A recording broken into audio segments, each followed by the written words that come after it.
Hello, everybody, and welcome to Youth Connect Friday, July 23rd. I'm Aiden. I'm Nibras. And I'm Jeffrey. It's so nice to see everyone. I know it may be a bit strange how we started off, and I just want to say right now, I bet you're wondering, where is our Canadian newsman, Kevin? Well, let me tell you, he is currently on a relaxing vacation.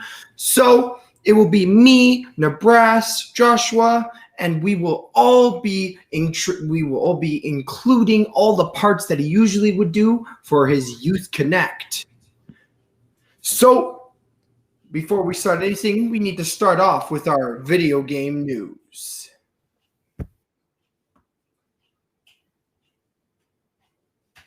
So,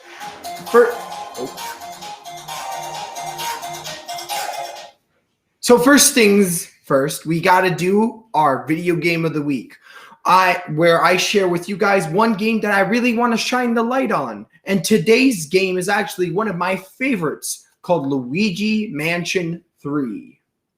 So, Luigi Mansion 3, if anyone's a fan of Ghostbusters and all things spooky, you will love this action-packed video game starring Mario's favorite sidekick and brother, Luigi. Contrary to other Mario games, you play as the anxiety-ridden brother as he defeats ghosts with his trusty vacuum pack. In this rendition of Luigi's Mansion, Luigi's invited to the towering Last Resort Hotel. But when Mario and friends go missing, our green-clad hero will have to conquer his fears to save them. Slam, blow away, and vacuum up ghosts with the all-new Poltergust G00, and join forces with Luigi to overcome the puzzling contraptions and mischievous bosses on each themed floor, each one with its own unique style. For example, desert, disco, and even pirate ship. That's pretty insane. Everyone in the family, it's fine. Everyone in the family can have a blast solving the puzzle contraptions and battling mischievous bosses on each themed floor. Anyways, though, next up we have my co-host Nibras, and he's going to help share some news on local Ontario Canadian news. Hey Aiden, can you hear me? I can hear you. Awesome. Hello everyone, this is Nibras for local news. Let's get to our headline. Our first headline: strong gust forecast in BC, and a wind set to change direction, creating new challenges for wildfire crew. Second, man 37 dead in two-car crash on Highway 27. 75% of eligible Albertans have had at least one shot of COVID-19 vaccines. So let's go to our first headline. Strong gust forecast in BC and winds set to change direction, creating new challenges for wildfire crew. Wind speed and direction have dramatically affected the wildfire situation in BC over the past 2 days, and Thursday's forecast shows it will continue to play a major role in the fire behavior. The BC Wildfire Service has issued a wind advisory for the province interior, southern interior, and southeast regions that extends to Thursday night. Wind activity may significantly impact the fire growth in these regions. The advisory says the rate of fire spread will likely increase and the direction of fire growth may change quickly on some wildfires. Winds are expected to shift direction Thursday, and gusts could reach up to 40 km per hour in parts of the southern interior and 50 to 70 km per hour in the southeast. This would create a potential dangerous situation for firefighting as the heads of the fire shift and wind speeds cause fires to spread and fuel to become more even drier. The wind will likely calm on Friday, today, but could return over the weekend. Nearly 3,000 square kilometers of land have already been burned by the wildfires since April 1st. My second headline: Man 37 dead in two-car crash on Highway 27. One dead, three injured in crash on Wednesday near Eglinton Avenue West.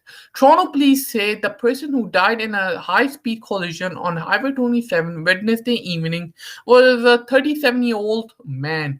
Officers responded to a call about a two-car crash in the southbound lanes of the highway at 7:38 p.m. just south of Eglinton Avenue West. Police say a 38-year-old man was driving a 1988 red Toyota Supra at a high speed southbound on Highway 27. The Supra suddenly changed lanes and struck a 2013 gray Nissan Rogue driven by a 39-year-old man. Also southbound, the man who died was a passenger in the Supra. He was pronounced dead at the scene. 3 others were injured. One was taken to a trauma center with serious injuries, while 2 others were treated in a local hospital for minor injuries. Police are seeking witnesses and drivers who may have been at the area at the time as part of the investigation. So my third.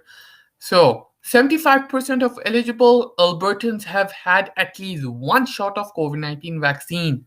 Alberta had a significant mark in the vaccination campaign Thursday, while public health officials also reported 2 more COVID-19 deaths and the highest single-day case spike in the weeks. According to Alberta Health, 75% of the residents over the age of 12 have received at least one dose of COVID-19 vaccine, while 61.3% have had 2 doses. A total of 2 million Albertans have received at least one dose of vaccine. The ministry says Chief Medical Officer of Health Dr. Dina Henshaw is not satisfied. However, as the figures mean there are still a quarter of eligible Albertans left who still have not received the vaccine. We need to vaccinate as many people as possible now to protect us all in the weeks and months ahead, Henshaw said in a news release Thursday. Meanwhile, 2 more Albertans have died from COVID-19, bringing the total since the pandemic began to 2,320. That's all for me, guys. Back to Aiden. Thank you so much, Nibras. You know what? I gotta say, I hope that the wildfires do die down, because you know what? I don't like it to see that if people get hurt. You know what? When people get hurt, that's when it gets serious. So let's hope that the winds change in our favor. For our second video game news, I want to say something that will pretty much shock you, because I know it sure shocked me. Netflix will add games to the service that they provide and won't charge for them. The company confirmed in a shareholder's letter that it is further expanding into games and won't charge members extra for excess time. That suite of mobile titles. So it's going to be a mobile titles ports to Netflix, which is quite interesting because I did not expect Netflix, a movie product or like a movie like rental service, also dwelling into video games. You know what? Netflix is truly becoming the very next Blockbusters. Remember Blockbusters, guys? They had video games and they had movies. So I guess Netflix is becoming more like Blockbusters. Netflix said that it plans to build on the company's earlier efforts around interactivity. If you've ever seen their interactive shows like Carmen Sandiego Around the World, or things like Black Mirror, Bandersnatch, or the Stranger Things lines of games. In doing so, the offering of titles Netflix adds to its service will come at no additional costs, similar to films and series. However, the company said that these games will only be available on mobile devices for now. They said that they will be dwelling in the more TV-based, but for now, they're sticking with mobile. I'm pretty excited about this. After all, I am a gamer. And it's pretty interesting to hear about Netflix dwelling in video games. Are they going to be good? Are they going to be bad? It really just depends on the situation. Anyways, though, next up we got Joshua, and Joshua is going to bring us the latest and greatest in the world, plus our favorite animal news and even sports.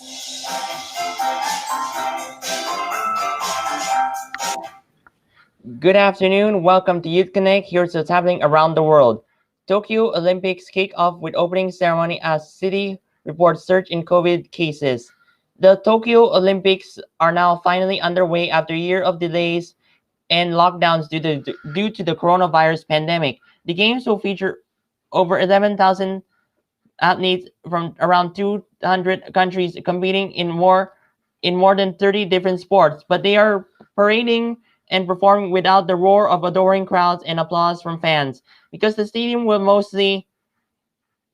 be mostly empty due to COVID restrictions. Spectators are banned from all the venues in the Tokyo area, with limited audiences allowed at a few outlying sites. Yesterday, Tokyo reported nearly 2,000 new daily cases, a 6-month high since January. Tokyo hit another 6-month high in COVID-19 cases on Thursday, one day before the Olympics began.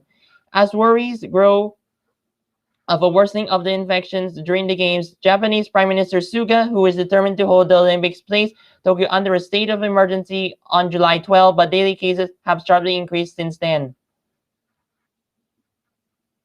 It's so hot in Dubai that the government is artificially creating rainstorms. With temperatures in Dubai regularly surpassing 46 degrees Celsius, the government has decided to take control of the scorching weather. Scientists in the United Arab Emirates are making it rain artificially using electrical charges from drones to manipulate the weather and force rainfall across the desert nation. The new method of cloud seeding show promises in helping mitigate drought conditions worldwide without as many environmental concerns as previous methods involving salt flares. Annually, the United Arab Emirates receive about 4 inches of rain per year. The government is hoping that regularly snapping clouds to generate rain will help lessen some of the dry nation's annual heat waves. According to the research from the University of Reading, scientists created the storms using drones which hit clouds with electricity, creating large raindrops. The larger raindrops, essentially in the hot country where smaller droplets often evaporate before ever hitting the ground. Turning to sports news, the Blue Jays tickets now on sale ahead of team's homecoming next week. Members of the general public got their first chance to snap up tickets to watch the Blue Jays in Toronto ahead of the team's homecoming next week. The Blue Jays are returning to the Rogers Centre on July 30 for the first game in Toronto in 22 months, and 15,000 fans will be allowed inside the stadium. Toronto is scheduled to begin a 3-game series against the Kansas City Royals at the Rogers Centre next Friday. Some tickets available online on Thursday morning could be purchased for as low as $29. But as of 10:45 a.m. Thursday, all tickets to the July 30 game were sold out. The team played home games in Buffalo and in their spring training home in Florida due to the border restrictions, but they are finally allowed an exemption earlier this month.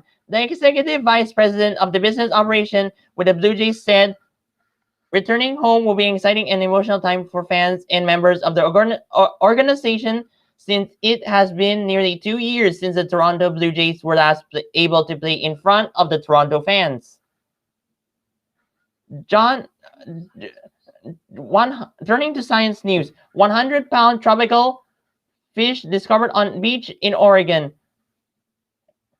A large, colorful fish washed ashore the Oregon coast last week in what aquarium officials call a rare occurrence. The 100-pound Opa fish, also known as a moonfish, was discovered on Sunset Beach in the city of Seaside, Oregon. The fish is rare to Oregon Coast Seaside Aquarium said in a Facebook post along with several images of the 3.5-foot long fish. The Opa is is unusual looking fish as they have round, flat body as savory gray.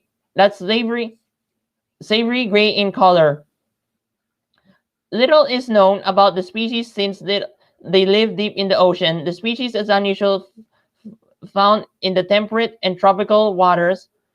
Keith Chandler, the general manager of Seaside Aquarium, told CNN that Opa is on the Oregon coast is uncommon to find, and he also added that the fish was in such great shape, but unfortunately it was no longer alive when it washed up on shore, but we got to it before the birds, he said. Now for animal interest news. Florida Zoo announced birth of southern white rhino. A Florida zoo announced the birth of a southern white rhino, the eighth one to be born in Tampa.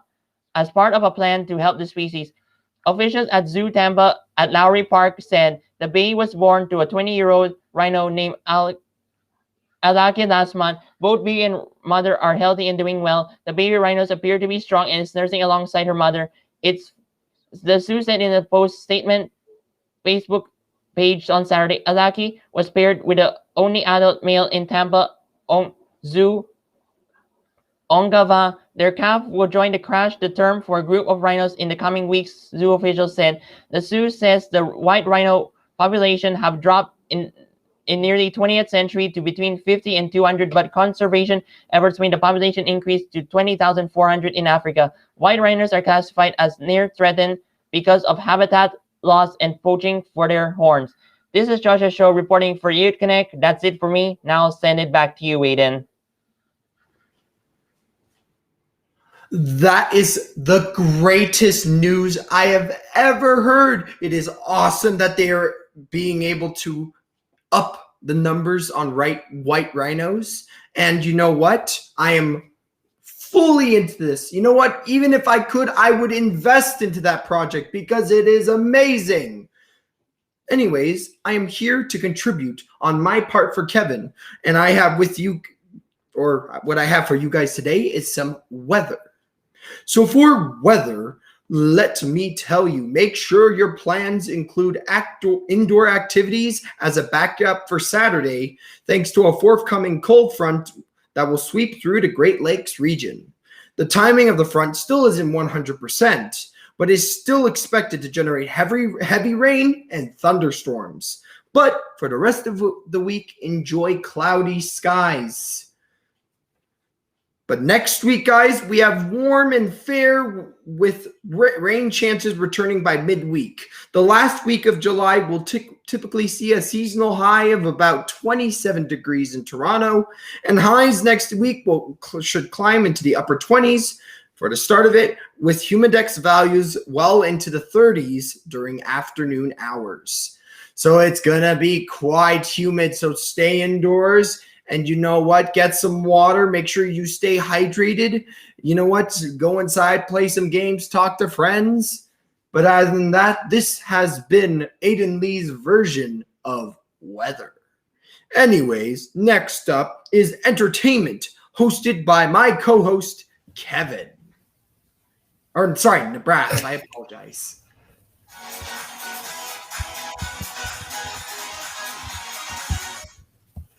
Hayden, can you hear me?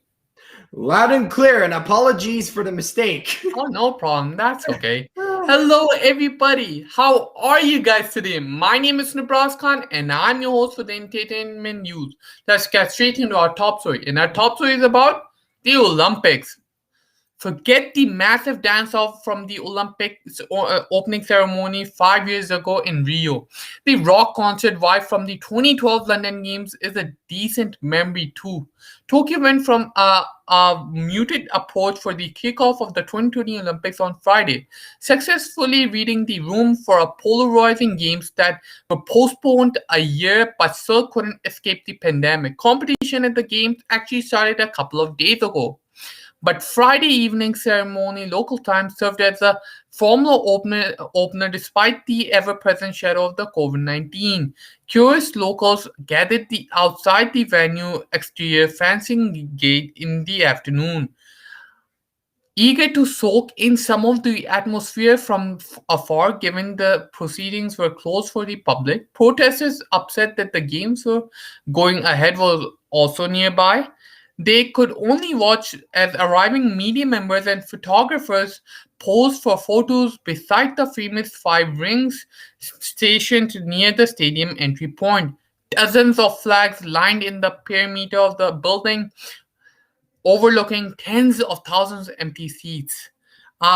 So I am very excited for the Olympics because everyone will be at home safe and be watching from your TV, a laptop, or phone. My second story is about Star Wars themed hotel. I'm very excited about this, really. Disney World is preparing for the opening of a Star Wars themed hotel hotel next year. The park recently released a promotional poster that reveals details about the guests at the hotel may experience. The Disney Parks blog showed off the poster, which looks similar to the poster for various Star Wars movies. While this might seem unusual for a hotel, Disney World's newest hotel will provide guests with a unique experience that the blog refers to as story living. The hotel, named the Star Wars Galactic Cruiser, will allow guests to take a 2-night trip to the Star Cruiser. The poster shows off a variety of classic characters from the franchise, including Chewie and Kylo Ren, suggesting that they may make an appearance. According to the blog post, the poster also reveals various activities that will be available on the Star Cruiser. This includes lightsaber training, which represented by several characters using the iconic weapon on the poster. The blog writes, there are 4 people at the center of the poster: a youngling wearing Jedi robes and wielding a lightsaber, and an adult dressed in the uniform of a First Order officer, and another youngling who appears to be holding a piece of technology of some sort. These figures are meant to represent you, the travelers, because Star Wars Galactic Star Cruiser is about your choices and how you live your personal life. Okay, so I'm gonna just sneak peek. So I'm gonna share my screen if I can, and then I'm gonna show you the poster real quick. So just give me a minute. I don't know if you can give me a minute. So this is the poster. Can you guys see this? Hello.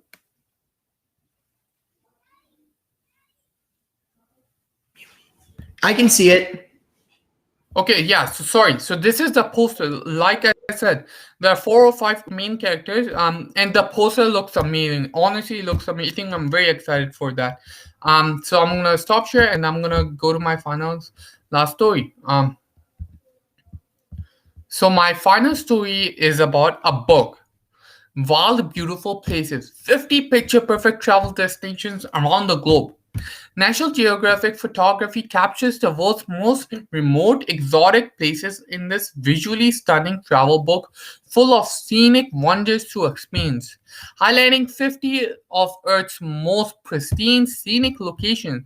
This beautiful book is illustrated with stunning images, coupled with accessible, engaging descriptions, and with practical travel information. The book covers everything from otherworldly, secluded valleys to far-flung soaring mountain ranges.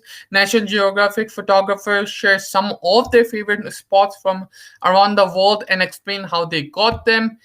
And the historical photos culled from National Geographic's hallowed image archive highlight old society exploration in rugged, distant locations and give a glimpse into the bygone days of these exotic places. So I've seen the book. It's honestly very good. So I'm just gonna can tell you the book's name again. So it's just write on Google Wild Beautiful Places. and then write 50 picture perfect travel destinations around the globe. And I love this book. A lot of good pictures. I'm a visual person, so that's why I like looking at pictures, and the book is really good. So yeah, so that's all from me. As always, this is Nibras Khan from Youth Connect. I'll see you all next week. Thank you very much. Back to Aiden. Thank you, guys. Thank you so much, Nibras. You know what? I definitely will have to check out those 50 places because you know what? It's nice to see, you know what, photographers putting up pieces.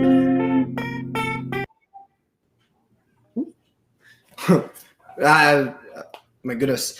You know what? It's nice to see that people are, you know, putting out their pictures because, you know what? An artist always wants to share their works to people, and that's the best way to do it. Anyways, guys, we have our last video game news, which is Board Game of the Week. Also, if you guys heard, you got like a little sneak peek at Jeffrey's live music. Well, we need to do our last bit of video game news.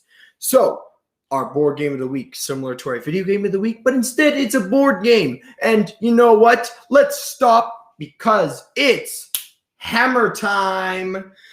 In Hammer Time, players knock the shiny stones off the box in the set collection game. To complete their task, they need to collect the right number and color of gemstones. But be careful, anyone who knocks too hard will wake Dragomir, the dragon, and lose their loot. The first person to completely fill all 4 of their wagons wins the game. For this, you get together and you get to spend some quality family time with this cool and pretty unique board game. Whether you like family board games, strategy games, deck building games, or you just go for classic board games. Let me tell you that Hammer Time is a great inclusion in your board game genre. Now, we heard a sneak peek, but now it's time for the full thing. We got Jeffrey with live music.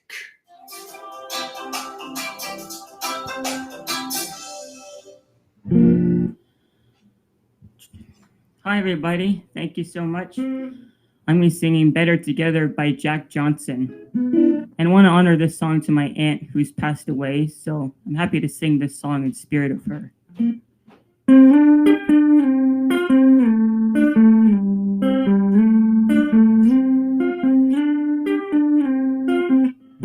No combination of words I could put on the back of a postcard.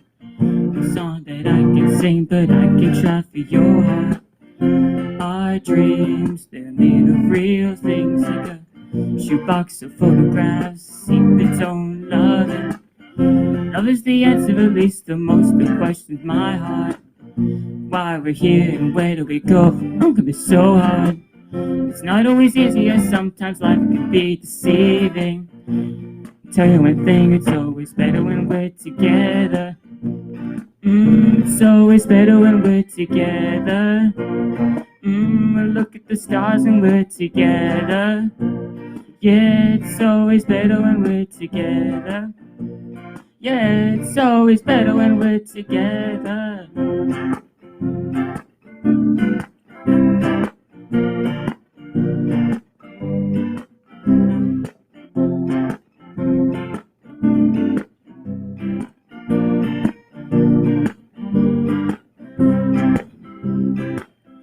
All these moments just might find a way to my dreams tonight.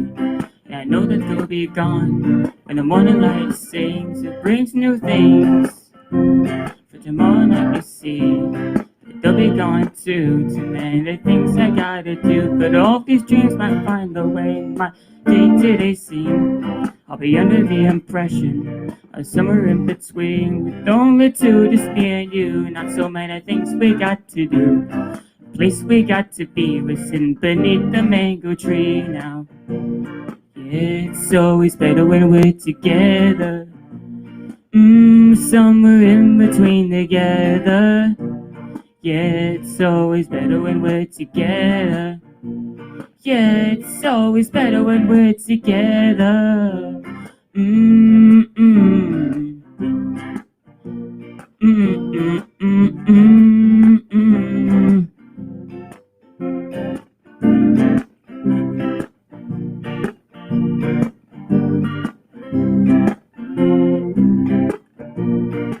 I believe in memories, they look so pretty when I sleep. And when I wake up, you look so pretty, sleeping next to me. But there is not enough time, and there is no song I can sing, and there is no combination of words I can say, but I will still tell you one thing, we're better together.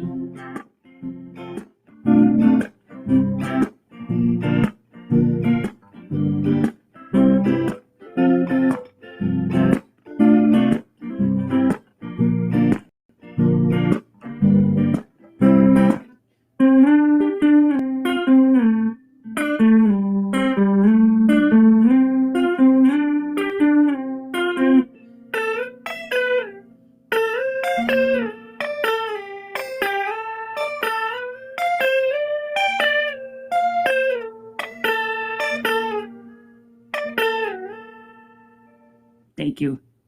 Thank you so much. You know what? I really love how you made that song for someone that you cared. Sorry.